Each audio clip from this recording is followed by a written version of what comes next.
tema do orçamento público é algo que faz parte da minha rotina diária, mas não apenas nessa temática de enfrentamento às violências contra as mulheres, mas em todas as demais funções de governo.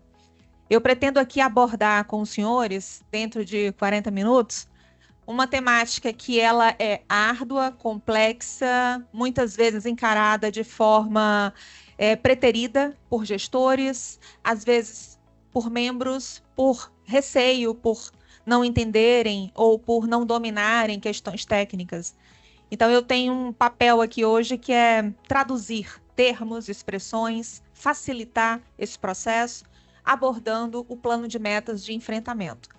Esse plano de metas, ele está previsto nessa lei 14.899 de 2024 e ele traz diferentes aspectos para diferentes atores que precisam ser ressaltados. Então, há uma visão executiva que eu inicio a minha fala, que é justamente diferenciando o plano de metas previsto em relação ao enfrentamento com o que significa um plano estadual de políticas para mulheres, com um plano de aplicação dos recursos do Fundo Nacional de Segurança Pública. Então, tudo é plano, mas é tudo igual? Não. São completamente diferentes, com finalidades diferentes, elaborados em momentos diferentes e que vão atingir um resultado X, Y ou Z a depender desses atores que vão ali formar essa rede, essa articulação, todas as expressões aqui associadas a esses responsáveis por ações que são políticas públicas.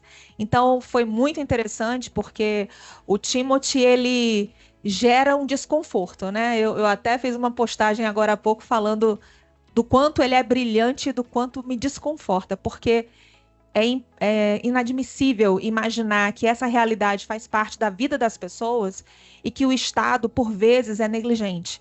Ou pior, ele programa e ele não executa aquilo que ele diz que faz, o que diminui ainda mais a credibilidade e a confiança dessa mulher. Então, a gente está tratando aqui de questões que tratam do bem jurídico mais valioso que temos, envolvendo recurso público. E falávamos isso antes de iniciar, que, na minha concepção, enquanto pesquisadora, auditora e assessora do Ministério Público em que estou, não há política pública sem recurso público. Qualquer política pública. E muitas vezes, se esse recurso público estiver em caixa e não estiver sendo aplicado aonde deveria, há aqui uma omissão que gera um prejuízo muito maior. E pode ser qualificado de diversas formas. Inclusive, qualificando um dolo, por exemplo, onde você, por intenção, deixou de fazer algo, por intenção, deixou de publicar um crédito adicional, mesmo sabendo que havia superávit financeiro apurado em caixa. Então, isso vai gerando uma série de consequências jurídicas que precisam ser apuradas e apontadas para que esse responsável possa agir no momento correto. Porque, a depender da circunstância, que pode ser um abrigamento, como vimos aqui, vai demandar recursos. E se o recurso não chegar, quem vai ser responsável por esse prejuízo causado na vida dessa mãe e dessa filha que não tinham colchão para dormir? A gente não consegue mensurar isso. Então, algumas reflexões norteadoras, que eu sou assim, eu gosto muito de problematizar, né? Talvez por veia acadêmica e também por gostar de questões de fiscalização. Então, eu sempre penso, qual é o meu ponto de partida? De que forma eu quero que vocês iniciem essa conversa comigo, que pode ser desagradável, mas eu garanto que vocês sairão daqui melhores do que entraram, no sentido de entenderem conceitos que são práticos. E a doutora Luciana, eu lembro que ela falou isso na minha última vinda, é que eu trago uma abordagem que você saindo daqui, você já pode fazer alguma coisa. Então, assim, tem que ser útil, né? O nosso tempo é muito valioso e a gente precisa colocar isso para rodar o mais rápido possível. Se eu conseguir provocar uma pessoa dessa forma, estou feliz. Então, primeira pergunta: como articular três instrumentos, três planos que são distintos? Um é decenal, o outro é estratégico, o outro é orçamentário operacional, para produzir com coerência, sem duplicidade e efetividade, o enfrentamento à violência contra as mulheres? Pergunta difícil, né? Segunda, quais são as responsabilidades jurídicas e orçamentárias dos estados diante da Lei 14.899 de 2024? Como que esses planos podem se tornar mecanismos reais de governança? Sempre que eu falar governança, eu queria que vocês associassem a partir de agora, e eu uso uma expressão, porque governança, assim como política pública, é um conceito bastante vasto.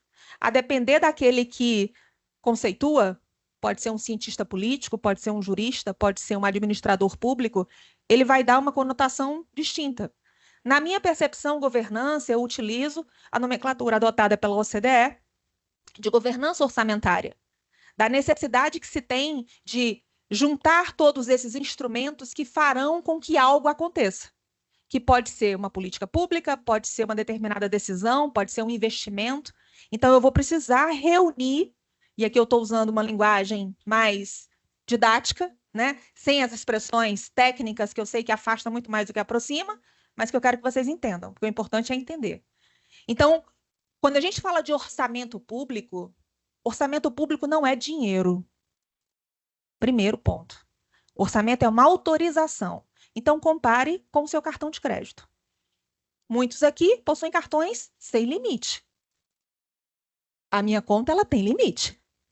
Então, minha conta é o financeiro. A minha autorização para é o meu orçamento, certo? Só que quem dá autorização para o poder público gastar? Não é o poder legislativo. Não é o poder legislativo. Ué, Karine, mas na Constituição diz que sim. A iniciativa para a elaboração do orçamento é do chefe do Poder Executivo, elabora ali aquele instrumento, encaminha para o Legislativo, discute, vota e aprova. Mas ele só faz isso porque nós delegamos essa função para eles. O nosso modelo de atuação, o titular do poder político, o dono do dinheiro, sou eu, você, todos nós. Então, por isso que as propostas que ali estão, elas precisam refletir a realidade social. Então, não é o que o chefe do Poder Executivo quer, é o que a sociedade quer. E aí aqui eu começo a entrar numa matéria mais delicada, porque quando a gente falar de fundos públicos, isso piora. Porque eu tenho já participei de muitas audiências no Ministério Público, e a gente escuta, né? Ah, mas ele foi eleito. Ele tem, né, a chancela do povo para decidir o que fazer com os recursos. Só que essa autoridade na definição da alocação dos recursos, ela não é absoluta. Ela existe para os recursos públicos que ele tem o dever de fazer, onde ele é ordenador, principalmente aqueles que são desafetados, em respeito ao princípio da desafetação das receitas, né? E aí você vai ter as exceções, saúde, educação e administração tributária, previstas lá no 157. Mas quando eu estiver falando de fundos, eu vou sempre ter a figura do conselho, que vai legitimar o que ele quer colocar na peça orçamentária. Isso quer dizer que hoje nós vamos falar sobre recursos que eu vou usar como referência a 14.899, mas trazendo as condicionalidades para que os estados e Distrito Federal possam receber recursos do Fundo Nacional de Segurança Pública, e esses recursos precisam passar por um plano que será legitimado por um conselho. É complexo. Lembra que eu comecei minha fala falando sobre isso? O conceito de complexidade está associado a diferentes práticas sob a responsabilidade de diferentes atores. Então, não estou falando de uma questão só que uma só pessoa faz. Eu estou falando de diferentes momentos que, se o primeiro não fizer no tempo certo o que tem que fazer, vai afetar todo o restante. Então, existe aqui uma teia, uma rede. São relações de confiança estabelecidas, onde eu, conselho, preciso atuar no tempo certo para que este plano possa ser inserido no orçamento. Se o conselho elaborar o plano de aplicação financeira da forma devida, nota 10, no tempo errado, não vai entrar no orçamento. Não vai entrar.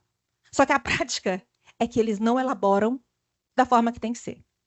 E não é por má vontade, porque eu não quero elaborar o plano, não quero executar o orçamento. É porque ele não tem apoio técnico, administrativo. Ele não tem orientação. Nós sabemos que conselhos de direitos, eles são paritários, eles são compostos por poder público e sociedade civil organizada. Muitas vezes, esses membros da sociedade civil, eles não dominam questões associadas à classificação orçamentária, aquele código imenso que eu não sei o que significa cada número. Tudo bem, faz parte. Mas para isso você tem que ter um assessoramento técnico. Agora, a quem compete esse assessoramento técnico? É isso que nós precisamos saber. Porque eu entendo que, enquanto controladores, não importa aqui se Tribunal de Contas, Ministério Público, controladorias, vocês vão ver que são diferentes atores nessa rede. A controladoria também exerce o seu papel. Só que nós precisamos saber qual é a responsabilidade de cada um, até para que eu possa cobrar.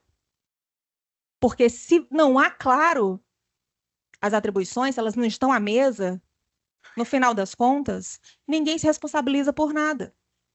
E a gente vê cada ano passando recursos que ficam em caixa e que depois são desvinculados e vão para a conta única do Tesouro e tchau. Eu vou evidenciar isso.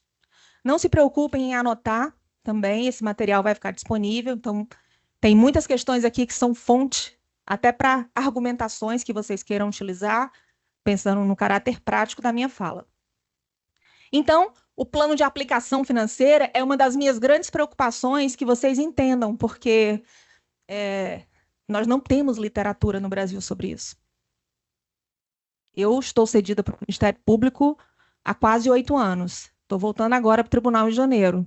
Vou atuar com previdência, doutora Luciana. Não sei por quê. Estou indo atuar com previdência, mas tudo bem. Temos problemas na previdência a resolver.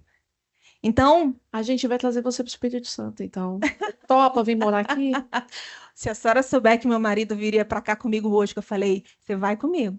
Eu quero Olha que você aí. conheça, ele não conhecia. Eu fiz isso com o meu, eu tô aqui hoje, ó. Gente, eu amei demais esse lugar. É sério, eu amei muito. Só que, infelizmente, ele não pôde vir. Ficou cuidando do nosso filho de 84 anos, que é um idoso, meu sogro.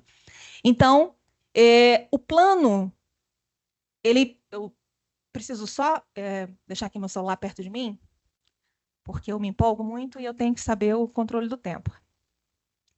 Então, esse plano, eu quero que vocês pensem nele como independente do plano. Enquanto objeto de controle, ele trata de um problema público que tem causas e determinantes associados. Ele precisa trazer diretrizes e metas e sempre pensando numa governança orçamentária, independente do plano. Então, o que eu estou dizendo aqui vale para os 3 planos. Tanto a política da mulher, que tem as ações destinadas para essa mulher, como também esse plano de metas, de enfrentamento, algo mais específico, e o plano de aplicação do fundo. Para todos os planos, eu preciso ter esses elementos. Se um plano não contém esses elementos, esse plano ele é frágil. Ele pode ser questionado, ou melhor, ele pode não ser implementado. E dentro dessa lógica, é importante a gente tratar dessa metodologia, porque tudo que envolve a implementação, essa expressão é muito comum no campo das políticas públicas. Formular, implementar, monitorar, avaliar, são expressões próprias desse campo. E esse método, ele precisa ser capaz de fazer isso. Aqui é como se eu estivesse começando a minha fala do fim para o começo. Então, o método envolve o quê? Ele envolve ler o objeto a partir do problema. O objeto plano, que é o tema da minha fala. Então, eu preciso que esse plano faça referência ao diagnóstico. Essa palavra, não há como eu falar sobre financiamento de políticas públicas ou questões associadas à execução de fundos se eu não partir e não mencionar o diagnóstico. Porque ele é o que fundamenta todo o resto. Ele é que vai me dizer que a sua intenção de implementar uma ação que ela vai custar 10 milhões tem fundamento. Porque esses 10 milhões serão destinados para fazer A, B e C, que terão tantas e tantas e tantas pessoas atendidas no período de tanto tempo, que vai entregar tal serviço ou tal produto. Fechou, confere com o diagnóstico. Agora, se você chega e pede algo para executar que não tem base, essa despesa ela é ilegítima.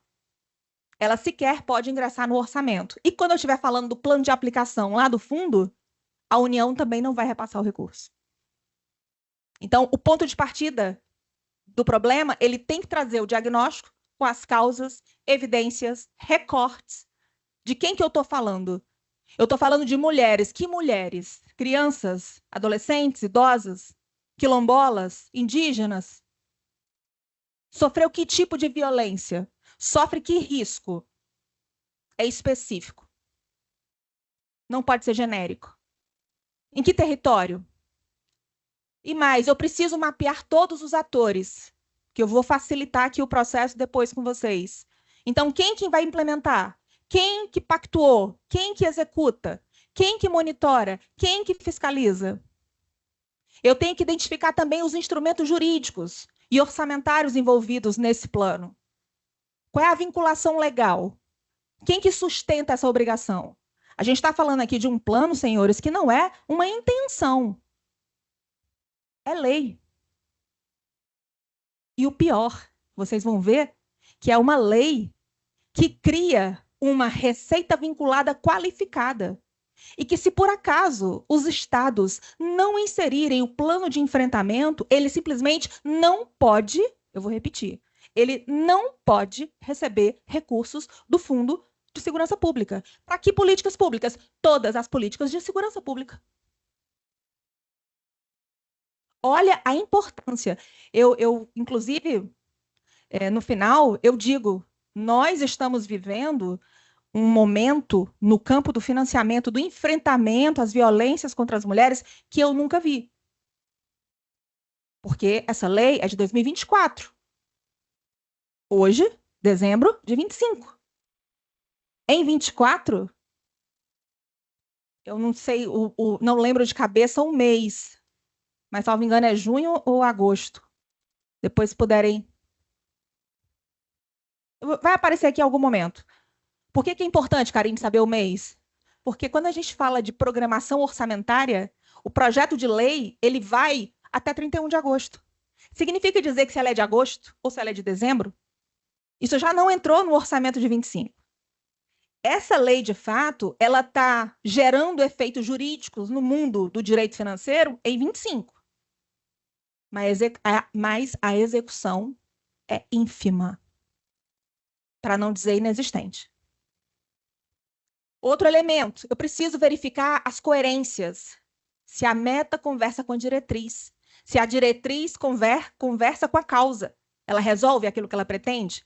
E se o indicador que eu proponho para fins de monitoramento e avaliação consegue demonstrar o problema que foi colocado lá no diagnóstico. Quando esses elementos não conversam, esse plano, de novo, ele é frágil. Ele vai gastar recursos e, ao final, ele não vai fazer o que ele disse que ia resolver. E você nunca vai poder provar que esse recurso foi executado de forma indevida. Porque o indicador não vai te permitir fazer essa análise. O indicador já nasceu errado. Então, qualquer intervenção que eu faça no plano para corrigir o indicador é altamente valioso. Porque é o que vai fazer com que a ação, de fato, possa ser concluída. Vocês entenderam? Isso é planejamento. Isso é um plano. É um planejamento para que eu possa executar a política. Outra questão, rastrear as responsabilidades. E eu sempre tenho sugerido, inclusive, matriz RAS no Ministério Público do Rio de Janeiro virou quase que um anexo das ações civis públicas. E as matrizes de riscos também. Por quê? Porque eu estabeleço e deixo claro, pensando em cenário de processo estrutural, que é outro tema que eu gosto muito, eu vou identificar quem são os responsáveis, quem são as autoridades que vão tomar as decisões, quem são os controladores, direto ou indiretos, fiscais, e a quem que eu devo informar sobre cada uma das etapas durante todo o processo de implementação daquela política. Quando isso fica evidente, claro, publicizado, eu que sou responsável por qualquer uma das etapas, eu vou pensar muito em não executar. Porque se eu não executar, eu serei cobrada. Está lá evidenciado que é a minha responsabilidade fazer a etapa tal, tal, tal do processo. No tempo tal, tal. Pessoal do online, acabou a pilha aqui do microfone, a gente já trocou. Voltou, ótimo. E o último elemento, analisar a sustentabilidade e a governança. Porque também não adianta eu ter um plano maravilhoso, todos os atores identificados, as ações definidas, diagnóstico bem feito, e ao final é inexequível. Não tem dinheiro para colocar isso para rodar. Está tudo planejado. Mas é a história da sala que não tem secretária. Não vai implementar, não vai receber paciente, não vai receber atendimento.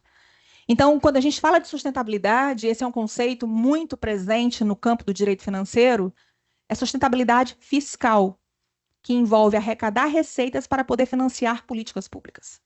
E quando eu falo de enfrentamento, de novo, busquei muita jurisprudência em tribunais de contas sobre decisões que fizessem qualquer correlação com a fiscalização de políticas de enfrentamento. Não há. Não há. E aqui existe um impacto enorme na arrecadação dos estados. Porque se não tiver plano de enfrentamento, muitos estados não vão receber recursos para outras políticas. Então, existe uma responsabilidade que ultrapassa o campo do enfrentamento às violências contra as mulheres. A responsabilidade de elaboração do plano, eu entendo que ela aumentou frente à legislação nova, né? Que é 2024.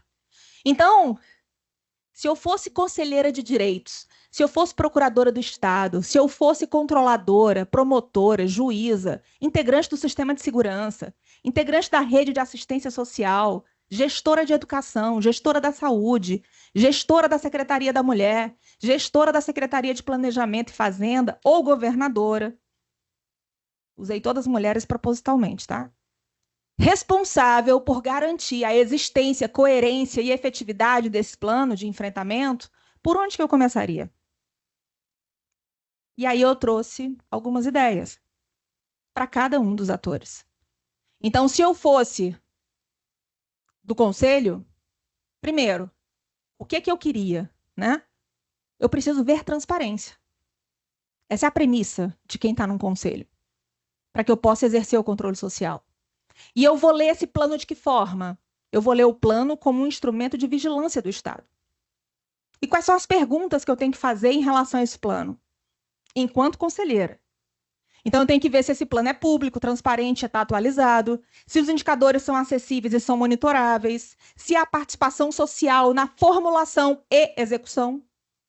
Porque é lindo, né? Muitas vezes há na formulação, audiências públicas, mídia, todo mundo participou, elaborou, começou a executar o plano. Eu não sei quanto que entrou de receita, cansei de ouvir isso de conselhos. Eu não sei como é que elabora um plano de ação, um plano de aplicação, não tenho ideia. O parecer do fundo, quem faz é a secretaria, manda só para a gente assinar, conferir. E ninguém vem traduzir o que aquilo significa. Prestação de contas é periódica? Há canais seguros para denúncias e monitoramento comunitário? São perguntas típicas de quem atua no conselho.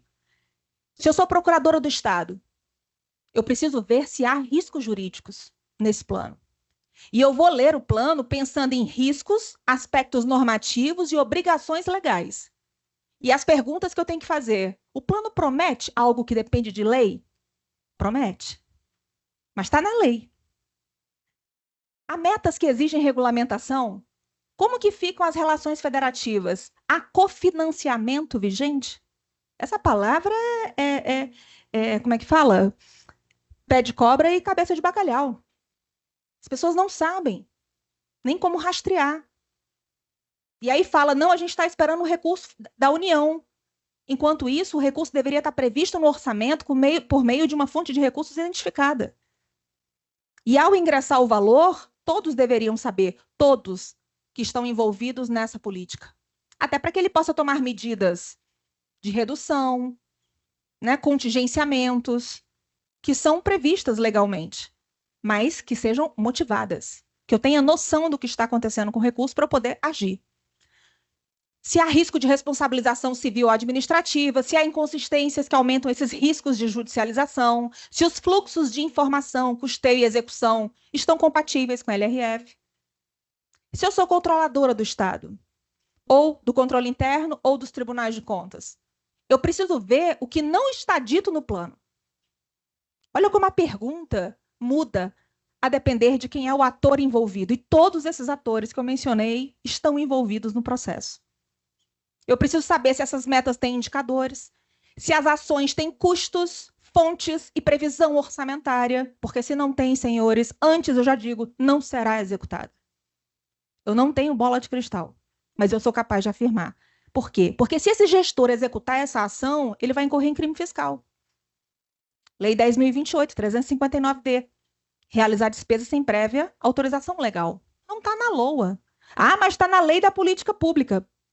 A lei é a diretriz.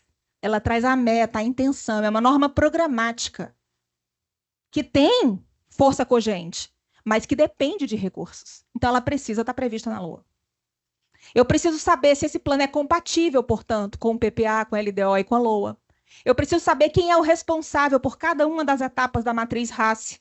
E eu preciso saber quais são os riscos operacionais e fiscais do plano. Agora, se eu sou promotora de justiça, eu acredito que a pergunta que vocês devem ter é: eu preciso ver onde que o plano falha com as mulheres. E eu vou ler esse plano buscando o quê? Omissões, fragilidades, que vão prejudicar concretamente os direitos estabelecidos em todas as normas que fazem referência à proteção dessa mulher. Então, com base nisso, eu vou buscar, e aqui eu não vou ficar adentrando nesse mérito, porque vocês sabem muito mais do que eu, todas essas lacunas que o plano é capaz de gerar e que vão concluir com o não atendimento, a não prestação, a não disponibilização de um serviço público. Se eu sou magistrada, eu preciso ver se o plano garante a efetividade. E quando eu tomo uma decisão, eu tenho que saber se o orçamento, inclusive, é capaz de honrar a minha decisão. Porque, doutora Carla, o que eu já vi de sentença, de decisão que é inexequível, sequer são inseridas no orçamento pós-trânsito em julgado. E aí, recebo muitas vezes os promotores me perguntando: como que eu faço para implementar? Vou ter que executar? Eu falei: vai. Porque não está no orçamento. Não há política pública capaz de recepcionar essa decisão. Se o gestor não colocar no orçamento, ela não será executada. Principalmente quando envolve política pública. Criação de algo, expansão de um serviço, contratação de determinados profissionais. Se eu sou do sistema de segurança, eu preciso ver o fluxo. Eu ouvi muito essa expressão hoje. Então, o fluxo está presente no plano? Porque não adianta o plano dizer que vai ter que ter patrulha, vai ter que ter ronda, vai ter que ter... Se não tiver o recurso, se não tiver o fluxo, não haverá. Então, essas perguntas associadas aos elementos que compõem o sistema de segurança, elas precisam também estar presentes no plano. E se eu sou da rede de assistência? A minha preocupação, a doutora Carla trouxe muito bem, eu preciso ver a mulher como um todo. Ela precisa de passagem? Ela tem abrigo? E os filhos estão na escola? A mulher não é mulher porque ela sofreu a violência e ali ela tem proteção. Ela continua sendo mãe, continua sendo profissional, continua sendo filha, continua tendo patrimônio. Ela tem toda uma relação de responsabilidades e direitos que precisam ser preservadas. E quando a gente olha para pessoas em situação de vulnerabilidade, isso piora muito, o que demanda mais recursos e ações específicas. Se eu sou gestora da educação, eu também preciso ver se essa escola consegue prevenir e identificar a violência a tempo. Existe um caráter pedagógico, inclusive, de orientar crianças, meninos e meninas, sobre os efeitos dessa violência, além da necessidade de preservar vagas de crianças que podem, né, sofrer alguma espécie de mudança de residência em razão desse abrigamento dessa mãe que sofreu violência. Se eu sou gestora da saúde, eu preciso ver a urgência. Então, há fluxo de atendimento para mulheres que sofreram violências. Os hospitais têm equipes, têm qualificações, têm notificações compulsórias pelos funcionários. A rede consegue operar 24 horas. São circunstâncias que afetarão, direta ou indiretamente, as políticas. Se eu sou gestora da Secretaria da Mulher, aumenta ainda mais a minha responsabilidade, porque eu preciso ver se tudo isso tem coerência. E eu preciso conversar com todos os atores no mesmo plano operacional para fazer com que essas ações possam ser implementadas e financiadas. Se eu sou gestora da Secretaria de Planejamento e Fazenda, eu também preciso saber se esse plano é exequível. Porque agora eu vou olhar tudo que foi posto E eu vou dizer assim, não temos recurso para tudo. O recurso dá para fazer tal coisa. Porque vivemos num cenário de escassez orçamentária. Não há recursos suficientes e adequados para honrar todas as demandas individuais, transindividuais e indisponíveis das pessoas. Escolhas públicas deverão ser feitas, principalmente quando a gente estiver falando de recursos que são vinculados.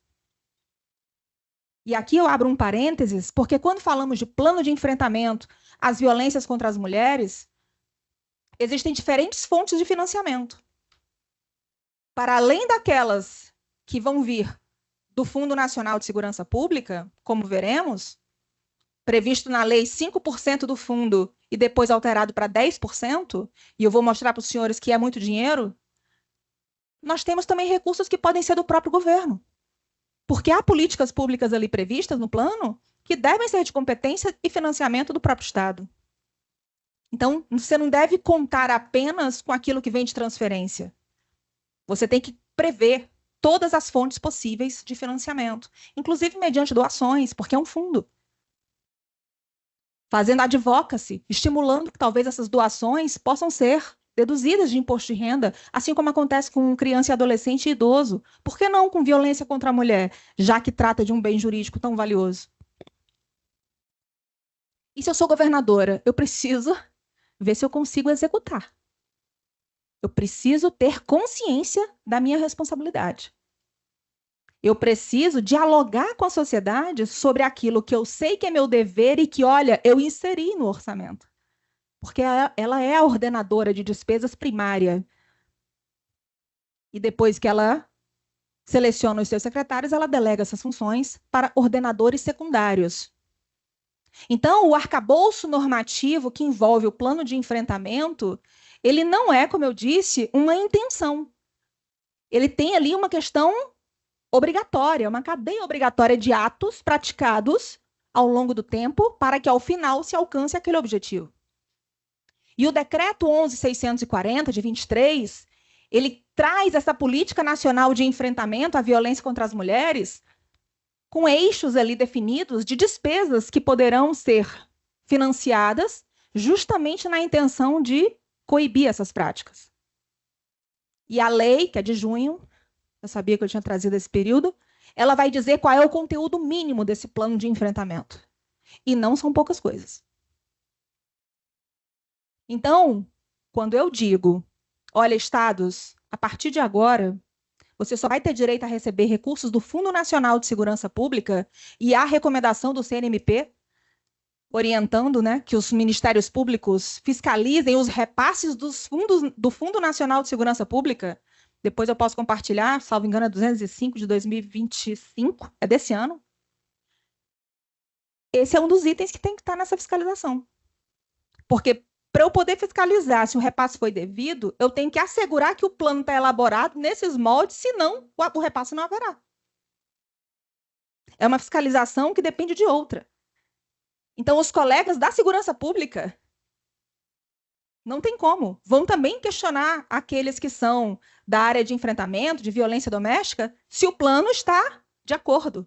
Porque senão a segurança corre risco. A segurança corre risco. Contraditório. Então, esse plano precisa ter metas.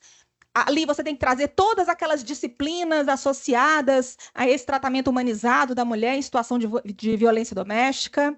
Ele tem que trazer plano de expansão de delegacias de atendimento, tem que trazer programas de monitoração, expansão eletrônica, né, da questão dos monitoramentos desse agressor, implementar todas as medidas previstas lá na 1464, trazer a expansão de horários de atendimento dos institutos médicos legais e dos órgãos de atendimento, programas de qualificação continuada de todos os profissionais envolvidos, realização de campanhas educativas, por isso a educação presente. Tem que trazer ações de articulação com a rede estadual de enfrentamento, com a rede de atendimento também em situação de violência, demais ações por eles consideradas. Senhores, quando você olha para todas essas ações, e imagina o tamanho da rede do Estado envolvida, nós vamos encontrar todos aqueles atores. Essa é uma política transversal. Por que transversal? Porque ela transita por diferentes áreas. Não há como a Secretaria da Mulher sozinha elaborar esse plano. Ela precisa evidenciar, inclusive, que chamou todos esses atores para opinar nas ações que estão ali dentro e que fazem referência a práticas que são da saúde, a práticas que são da assistência, a práticas que são da educação. E ele diz, o plano de metas deverá conter a definição de não é de órgão, é de um órgão responsável pelo seu monitoramento e pela coordenação da rede estadual de enfrentamento e da rede de atendimento.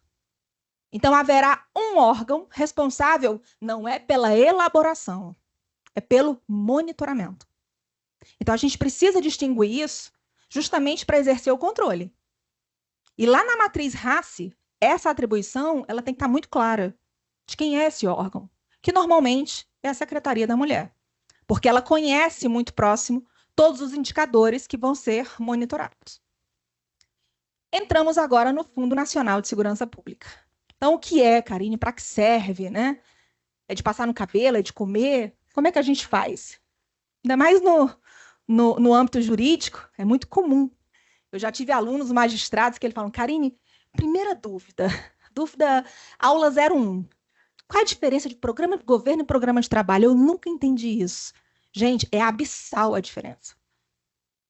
Porque o programa de governo, ele é um elemento do programa de trabalho. O programa de trabalho, ele é aquele código com vários números, com pontos no meio, que não é um valor, é uma codificação decimal, que vai me responder pelo número um monte de coisa. Eu consigo ver quem é o responsável pelo planejamento, quem é o responsável pela execução. Eu consigo ver a área da política, a sub-área da política. Eu consigo ver a política. Eu consigo identificar no PPA as finalidades, as metas pactuadas. Eu consigo ver se essa despesa é corrente ou de capital, qual é a fonte de recurso que ela está sendo financiada. E lá no final vem o valor. O valor é uma informação que muda. Nesse ano é ano que vem é outro. Nesse ano era mudou, foi reduzido. Mudou, foi acrescido. Está lá, nunca foi executado. Porque o comportamento, o orçamento, ele tem comportamento, é como se ele tivesse vida. Os meus alunos falam, Karine, é tão engraçado você falando. Eu falei, gente, mas é. Porque quando a gente fala assim, vamos supor, recebi lá um promotor, queria entender por que essa política não foi executada. Eu falei, essa pergunta é muito vaga. Não consigo te responder. Primeiro eu tenho que ver o quê? Ela está no orçamento? Tá. Ela tinha orçamento suficiente adequado? Porque ela pode estar e não tinha orçamento suficiente adequado. Bem, esse orçamento suficiente adequado foi empenhado, liquidado e pago? Foi contingenciado? Foi remanejado? Não foi nada? Está lá parado? O que aconteceu com esse orçamento vai me dizer o que eu vou fazer com o gestor, porque pode ser que ele seja a vítima. Porque o valor foi contingenciado pela Fazenda.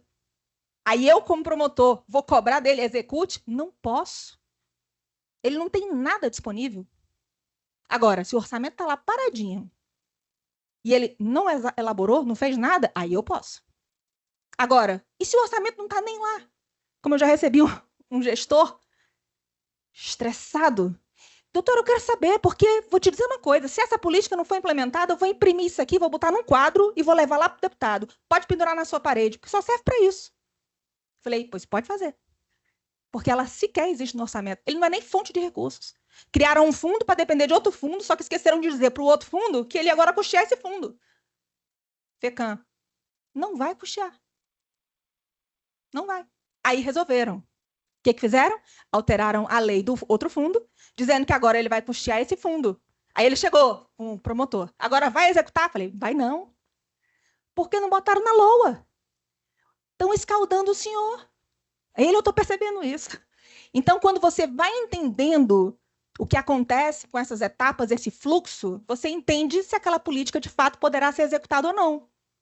E por que eu estou contando essa história? Porque vai acontecer isso com o Fundo Nacional de Segurança Pública.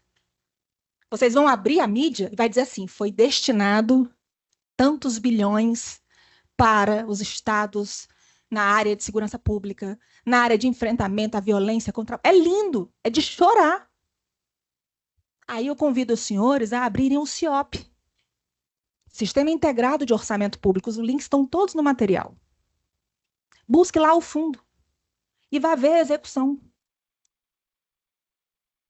Em alguns anos é zerada. Em alguns anos não chega a 8%. Aí eu te digo, adianta dizer que destinou tal valor, porque aquele valor não foi destinado. Ele foi reservado, autorizado. Lembra do cartão de crédito? Agora, se você executou ou não, eu tenho que entender o que aconteceu. Pode ser que você optou e nem foi na loja, não gastou. Agora, pode ser que você tenha ido na loja e o limite, que era de X, chegou lá, não passou. Não foi autorizado. A União contingenciou. Ou então, você que deveria elaborar um documento para poder receber, esqueceu do documento, esqueceu do prazo. É exatamente a mesma coisa. Então, o fundo ele está previsto nessa lei, 13.756, e vejam, não vou ficar lendo aqui lei com os senhores, como eu disse, esse material foi feito justamente para orientar a atuação posterior, mas lá no artigo 5º, inciso 12, está escrito o quê? Os recursos do Fundo Nacional de Segurança Pública serão destinados a ações de enfrentamento da violência contra a mulher, incluído pela Lei 14.316. Quais são as condicionantes para que os estados recebam recursos? Olha o que está escrito lá no artigo 5º, parágrafo 4º. No mínimo, 5% dos recursos empenhados do Fundo Nacional de Segurança Pública devem, não é podem, é devem, ser destinados a ações de enfrentamento da violência contra a mulher. A lei é de 2022. Não lembro aqui o mês, mas façamos de conta que tenha sido pós-momento de elaboração do orçamento. Portanto, ela só produziria efeitos jurídico-orçamentários em 2024. Porque em 23 eu faria o planejamento, em 24 eu executaria de 5%. Já digo para os senhores, não executou. Não sei se temos Ministério Público. Já? Não sei se temos Ministério Público Federal aqui. Mas é preciso também cobrar o cumprimento da lei federal. Porque se eu tenho que observar por que não houve. E mais, você vai observar as responsabilidades. No parágrafo 2º do artigo 6º, a responsabilidade pela execução ela é comum a todos os entes. Porque quando a gente fala de recursos do Fundo Nacional de Segurança Pública, ele se divide. 50% dele é para transferências obrigatórias, advindas lá da loteria, e 50% é por meio de convênio, termo de adesão. Aquilo que é obrigatório, eu sou obrigado a transferir. Quer eu goste, quer seja do meu partido ou não, eu tenho que transferir o recurso para o Estado.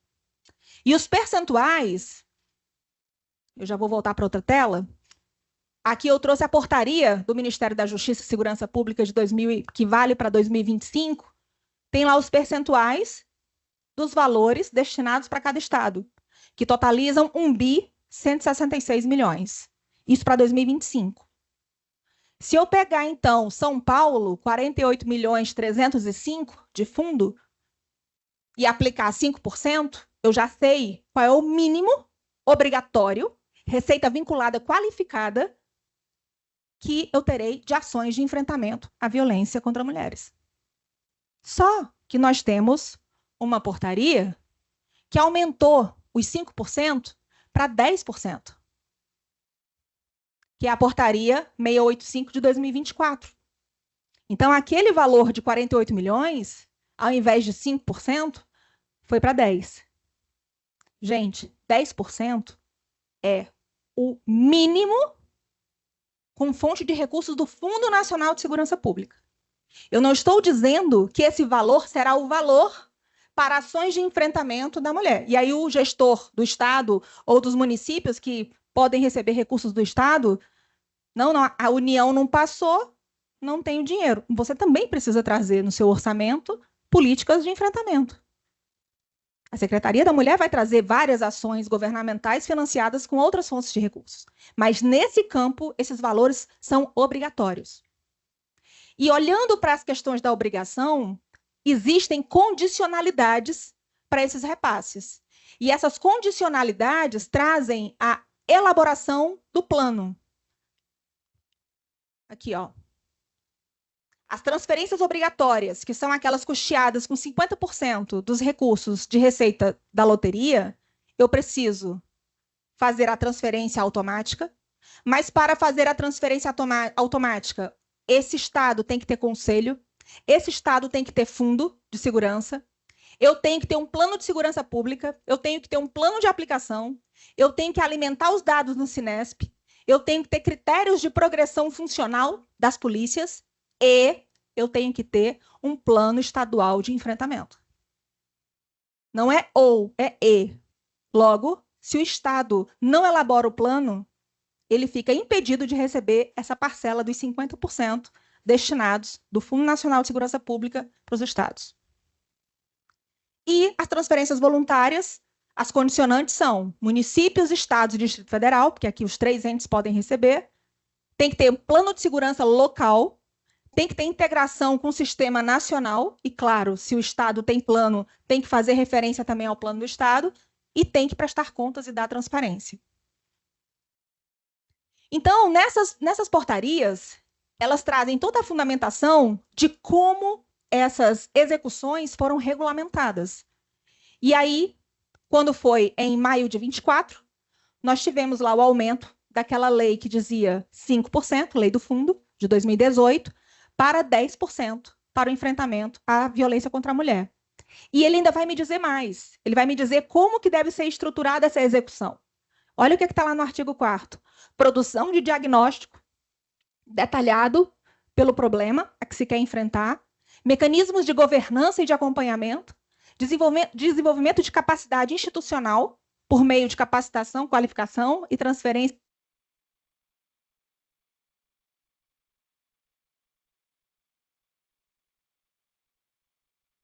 Mais 10 minutinhos, pode ser, gente? Vai valer a pena, confie em mim. E aquisição de bens e equipamentos. Então, quando a gente fala do plano, o plano também tem que ter formas de destinação. Ele não pode executar, por exemplo, despesas com pessoal, material de escritório, medicamentos, pagamento de combustível, porque senão você vai estar desvirtuando aquilo que é atribuição com recurso próprio. Aqui são recursos específicos para ações de enfrentamento. E você vai dizer, a lei, o regulamento, ele ainda é que deveria, né, ser por decreto, deveria ter outra roupagem, mas o Ministério da Justiça tem adotado as portarias, o link também está disponível no material, com todas elas, e ele vai dizer o que é enfrentamento à violência. Então, vejam que no artigo 7º, ele vai dizer quais são as ações que podem ser desenvolvidas na área de enfrentamento à violência, para poder serem custeadas pelo fundo. Então, ele diz que pode ser criação, ampliação e aperfeiçoamento de quê? Programas de prevenção, investigação criminal, atendimento, ações de enfrentamento e exploração sexual de meninos, de mulheres e meninas. Também pode ser estruturação e aprimoramento de quê? Serviços de atendimento de urgência, ações voltadas à proteção de vítimas, capacitação de servidores, qualificação de servidores, desenvolvimento, aquisição, aprimoramento de sistemas de gestão da informação, fomento e mobilização de participação social. Então, ele vai trazendo esse rol de ações para orientar de que forma você vai ter que elaborar o seu plano. Então, não adianta alegar desconhecimento. E na portaria 737, a gente também vai trazer as regras para fins de execução desses valores. Então, ele vai trazer tudo que torna o ente habilitado para receber esses recursos, porque ultrapassam aquilo que a lei estabelece, porque há prazo para você enviar o plano. Lembra que eu falei do devido processo orçamentário? Se você elaborar o plano depois que eu já mandei a PELOA para a LERJ, para o Legislativo, tchau, agora só no que vem. E aí vai ter que lutar para... Karine, mas eu não vou poder executar recursos em 2026, se por acaso eu quiser agir agora? Pode, mas vai ser por meio da abertura de crédito adicional. Você vai ter que passar o PIRES. A luta é diferente. Uma coisa é você estar caminhando como todas as outras secretarias. Todo mundo está elaborando seu orçamento para 2026. Pega de todo mundo, está aqui, Fazenda, planejamento, consolide e encaminhe. É isso. Ela não tem que exercer juízo de valor se aquele orçamento elaborado pelo conselho, junto com todos os atores, Está de acordo ou não está de acordo? Porque o valor já está previsto, a União já informou, você já tem ali um total. Qual é o juízo que você vai exercer? Nenhum, apenas de inserir. E aí, depois de inserido, compete àqueles que são responsáveis pela execução, prevista lá na matriz, colocar isso em andamento. Lembrando que a cláusula dizendo que é proibido contingenciar recursos do Fundo Nacional de Segurança Pública. Medida também desrespeitada, porque houve contingenciamento. Então, eu entendo que nós precisamos ainda voltar algumas casinhas e exigir o cumprimento daquilo que já está estabelecido, antes mesmo de avançar em outras questões que ainda não foram sugeridas ou implementadas. Porque senão a gente não consegue sair do lugar. Eu percebo muito isso na prática. O plano de aplicação, então todos os elementos que tem que conter o plano de aplicação, que se assemelha muito com o plano de ação, só que o plano de aplicação, ele vai dizer o valor para cada ação. Quando você elabora o plano de metas, você não precisa, naquele momento, definir o montante. E eu vou trazer aqui exatamente a tabela que orienta a construção desse plano. Uma coisa é eu dizer, eu preciso construir, um exemplo, 10 abrigos, porque eu tenho uma demanda reprimida de tantas mulheres, mediante diagnóstico tal. Até ali eu não preciso dizer quanto é um abrigo. Se eu vou construir no meu primeiro ano de governo, se eu vou dividir 2 abrigos a cada ano no PPA, esse compromisso vem no plano de aplicação. No plano de metas, o compromisso é mais de estabelecer o que eu tenho que fazer para resolver qual problema. E aqui, o próprio Ministério da Justiça orienta as informações mínimas que devem conter esses planos. E aí, de novo, diagnóstico, justificativa, meta geral, estratégia de implementação, indicador geral de resultado e metas específicas. Exatamente os elementos que compõem o método, do como avaliar um plano. Essa é a tabela que eles estabelecem como métricas de mensuração. E é importante que, enquanto estivermos atuando, possamos também conduzir para esse caminho. Por quê? Porque a normativa exige esse modelo. Eu não posso adotar outro. Karine, você tem críticas em relação a esse modelo? Muitas. Mas eu acho que já é muito frente ao que não existia. Então, isso pode ser uma evolução. Primeiro, a gente tem que exigir o que já está posto. E aqui ele coloca definição da meta, qual é o número da ação, que se vincula com o programa de governo, que é a política prevista no plano plurianual, tem que fazer o link, tem que dar match. Senão, você está propondo algo que não está no orçamento, não vai ser executado. Ele vai dizer o que você vai financiar, quanto, qual é o código no sistema de segurança, porque existe uma lista numa portaria dos itens que são financiáveis. Então, vai ter lá viatura de polícia, tem um número. Vai ter abrigo, tem outro número. Vai ter compra de item tal. Então, você vai fazer essas referências. Quem é a instituição beneficiada? Então, pode ser polícia, pode ser perícia, pode ser secretaria de atendimento, pode ser um IML, que vai se beneficiar de uma ação de enfrentamento. Quantidade planejada, valor planejado, descrição do indicador do processo, a fórmula de cálculo desse indicador, que é quando você define como que eu cheguei naquele indicador. E aqui é importantíssima essa informação, porque ela vai orientar o monitoramento posterior.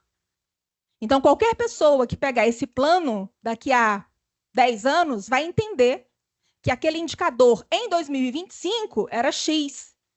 Mas lá, daqui a 10 anos, ele continuará sendo avaliado para fins de comparabilidade e eu entender se houve evolução ou não, com base no mesmo processo.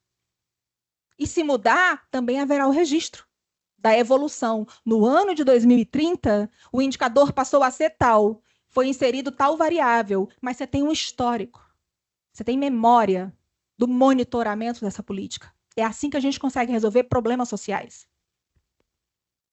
E ali vem as metas quantitativas. O monitoramento físico e financeiro, como que tem que ser elaborado. Isso aqui é mais uma orientação para vocês, todos os elementos. Então, se eu precisar emitir uma recomendação dizendo que a secretaria faça o monitoramento, com que informações que eu vou pedir? Com essas. Está tudo aqui no material de vocês. É só fazer a referência. E ela sabe que ela vai ter que fazer, porque senão está descumprindo o plano. O plano pelo plano, ele não significa nada se eu não tiver com todas essas vinculações de atores, financiamentos e atribuições monitoráveis. E o relatório técnico que deve compor o monitoramento também está aqui. Então, você pode exigir que informações que esse monitoramento tem que trazer e ser informado para o Ministério Público. Não é o Ministério Público que vai fazer o monitoramento. A competência recai sobre aquele órgão definido na lei. Mas eu tenho os elementos que esse monitoramento tem que trazer. E por isso que é importante você fazer esse controle.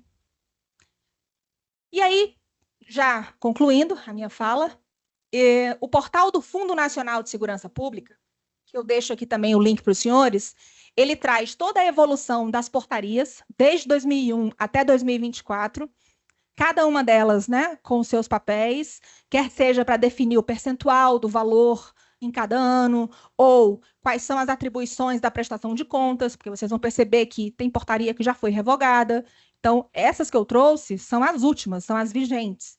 Mas se você quiser fazer referência a alguma anterior, com dado que já foi colocado no passado, você pode solicitar também, porque deveria haver essa informação.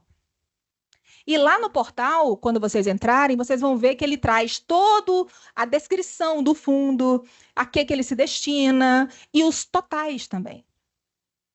E aí é onde eu começo a tirar vocês né, deixar um pouco mais desconfortável do que essa hora que antecede o almoço. Mas vejam que nesse painel você vai encontrar os valores do Fundo Nacional de Segurança Pública no intervalo de 2019 a 2025, onde o total de repasses foi de 6.249, o total de rendimentos 979 milhões e o total executado 3.789. Então você tem um saldo em conta de 3.439. Significa recurso não executado, não destinado àquilo que os planos de segurança propunham. E aí eu chamo a atenção aqui, para uma ação EVM, ação de enfrentamento à violência contra a mulher. Nessa ação de enfrentamento, quando a gente seleciona ela, olha a situação, piora muito. A gente vai observar que 279 milhões foram repassados. Teve, né? São valores que são acrescidos, mais 31 milhões, que são rendimentos, mas executado mesmo foi 41. Isso representa 14,91%. Há um saldo em conta, senhores, de 268 milhões. E esse valor, ele vai de 2024 para 2025, né, acrescendo, mas que não significa execução. E nós temos ainda, doutora Carla, o risco de desvinculação.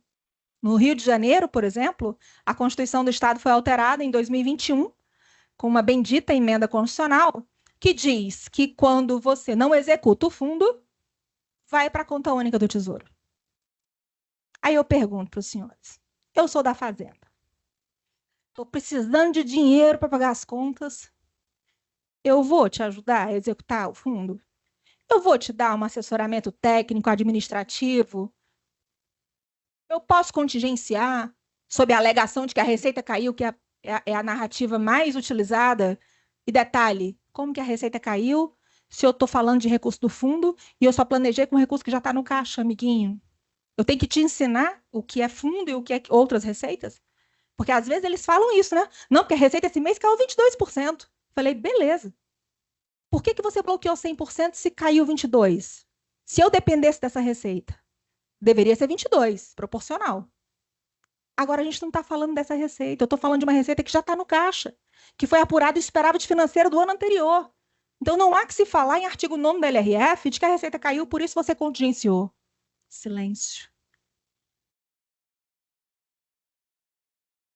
Então a gente precisa observar esses detalhes e falar a linguagem que eles entendem, porque se eu não demonstrar que sei, ele bota no bolso. E aí você pode fazer esse filtro, depois o link está aqui disponível, vocês vão colocar o estado de vocês, até para saber quanto que tem disponível. Eu fiz aqui para o Espírito Santo, doutora Luciana. Tem só de fundo nacional, 10.334. É o que está aqui. Está lá selecionado Espírito Santo. E aí você também vai ter outras formas de visualizações, inclusive de emendas parlamentares. É um tema que a gente fala, né, e dá um incômodozinho. Então, você vê por estado, vê por ano, vê se foi mediante contrato, se foi transferência voluntária. E aí, isso aqui é mais um convite, né, para que vocês se sintam motivados a cobrar, a fiscalizar. Aqui vocês têm material para fazer bastante coisa. E eu concluo aqui sobre as transferências voluntárias, o valor global, né, 559 milhões. Valor desembolsado, 54 milhões.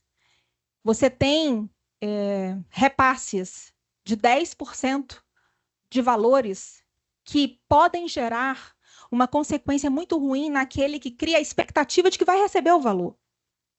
Porque se eu sou Estado e eu faço meu dever de casa, mando o plano, insiro no meu orçamento aquilo que eu vou fazer com o recurso que é da União, identifico, fiz todo o dever de casa. Mas se o recurso não vem, eu tenho um problema seríssimo, que é aí onde entra a questão do cofinanciamento. Porque eu vou criar ações no meu estado, dependendo desse recurso. E se ele não chegar, eu vou ser obrigada a honrar com essas ações, por meio do meu recurso, mas alguém vai ficar descoberto por eu ter feito essa migração, enquanto esse caixa está em aberto. Nós temos várias ações civis públicas no Rio de Janeiro que tratam dessa temática, só que no Fundo da Saúde, que é um problema de governança orçamentária. Por quê? Os municípios ficam na dependência do Estado, pactuou, aprovado na Comissão Intergestores Bipartite, o Conselho, só que o Estado não repassou, mas eu estou lá executando a ação. Eu não posso interromper o serviço. Leitos de hospitais prestando determinados serviços específicos. E aí eu vou e tiro de outra ação para colocar lá. E a outra ação? Quem se responsabiliza pela não entrega daquele serviço público? Então, quando nós temos uma visão sistêmica, você acaba coibindo determinados riscos que podem gerar, de fato, consequências desastrosas na vida de pessoas, de famílias, de mulheres. E aqui é um quadrinho para resumir tudo o que eu falei, também não vou ler com os senhores, onde eu coloquei o plano de metas, o plano de políticas públicas para mulheres e o plano de aplicação do fundo, sob a perspectiva da sua natureza, do objeto, da base legal, da finalidade de cada um, o caráter, a coordenação fica a cargo de quem, a governança, o envolvimento da mulher. Então, vejam que lá no plano de aplicação do fundo da Nacional de Segurança Pública é obrigatória. Se não ficar evidenciado por meio de atas e reuniões, no mínimo dos últimos 6 meses, não vai ficar comprovado que esse plano foi elaborado por uma mulher, com a participação de uma mulher. Logo, ele não terá validade. Está lá específico. A participação é comprovada mediante os últimos 6 meses em ata e reuniões, assembleias do Conselho. E o caráter do foco orçamentário, do instrumento e da fiscalização. Lembrando que quando a gente fala de ministérios públicos, eu posso fiscalizar todos os planos, sob diferentes perspectivas. No caso do plano de aplicação do Fundo Nacional de Segurança Pública, Karine, eu, Ministério Público do Estado, tenho competência de fiscalizar? Tem. O repasse. Porque se o repasse não vier, o meu Estado sofre consequências. Eu não vou fiscalizar a aplicação, que aí é consequência do MP federal, porque é recurso federal. Mas o repasse, para que a política possa ser entregue no meu território, sim. Inclusive, há previsão de controle comum dos entes, todos eles, para fins desses repasses. Então, hoje no Brasil, pela primeira vez na história, nós temos um arcabouço de financiamento obrigatório para políticas de enfrentamento. E esse arcabouço possui vinculação mínima de receita, condicionalidade de repasses, exigências de planejamento, de governança, integração de dados e participação das secretarias da mulher. Isso cria uma janela histórica para ações de controle, porque permite cobrança técnica, responsabilização por omissão, auditorias de resultados, exigência de qualidade no plano, então esses planos tendem a ficar cada vez melhores, e uma indução federativa para que os estados cumpram os seus padrões mínimos. Então, aqui eu trago algumas conclusões que eu já falei na minha fala, né, que é em relação ao comportamento do orçamento, as 10 maiores fragilidades que eu percebo que existem no plano. Então, se vocês tiverem que atuar em cada uma, sigam essa ordem, é uma sugestão. A consequência prática, se os estados não elaborarem os seus planos, também já mencionei. E aí eu concluo falando o seguinte, que um plano não é um documento, ele é uma promessa. Mas nenhum plano, por melhor escrito que ele seja, ele protege uma mulher sozinho. O que salva vidas é a capacidade do Estado de transformar norma em prática, recurso em estrutura e política pública em presença real. Então, se queremos um país onde mulheres não sejam estatísticas, né, e precisamos de governos que assumam essas responsabilidades, de redes que funcionem, de dados que guiem essas decisões e de um orçamento que cumpra o que promete, o enfrentamento à violência contra a mulher não é apenas uma política setorial, ela é um teste de humanidade, de prioridade e de coragem institucional. O material está disponível lá nas minhas redes sociais, espero que gostem e eu tenha feito diferença aí nesse entendimento de fundos e financiamento de políticas públicas. Obrigada.